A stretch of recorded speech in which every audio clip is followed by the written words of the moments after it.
Saudara, Satuan Tugas Penanganan COVID-19 Pemerintah Aceh menghimbau masyarakat untuk meningkatkan kewaspadaan serta mengurangi mobilitas di saat kasus COVID-19 meningkat kembali di Aceh, terutama perjalanan keluar kota karena kasus COVID di luar Aceh sedang meningkat. Saat ini situasi pandemi COVID-19 di Indonesia tengah mengalami lonjakan akibat penyebaran varian Omikron.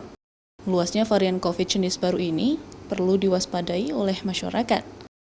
Satgas COVID pemerintah Aceh mengimbau masyarakat untuk dapat mengurangi mobilitas terutama keluar kota bila tidak mempunyai keperluan mendesak, termasuk menunda perjalanan ke luar negeri jika tidak terlalu mendesak. Selain itu, warga juga diminta untuk mengurangi aktivitas di pusat-pusat keramaian. Satgas COVID-19 Aceh juga meminta masyarakat untuk jangan lemah terhadap penerapan protokol kesehatan. Ketika berada di ruang publik untuk selalu menggunakan masker, menjaga jarak sesama, selalu menjaga kebersihan tangan, serta menjaga kesehatan tubuh dengan cukup istirahat dan juga mengkonsumsi makanan yang bergizi.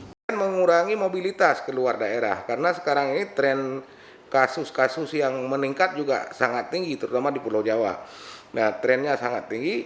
Tren di Aceh memang meningkat dalam 2 minggu terakhir, tetapi belum setinggi di Jawa dan kita tidak ingin fenomena itu datang ke Aceh. Menurut Saifullah Abdul Ghani, pola penanganan COVID-19 adalah berbasis pencegahan dan pengobatan.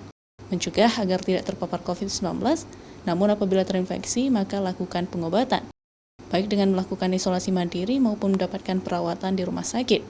Bila merasakan gejala COVID seperti flu, batuk, demam, atau hilang perasa, untuk segera melakukan pemeriksaan ke fasilitas kesehatan yang ada, dengan tujuan untuk memutus mata rantai penyebaran COVID-19. Mustajab, Kompas TV, Banda Aceh.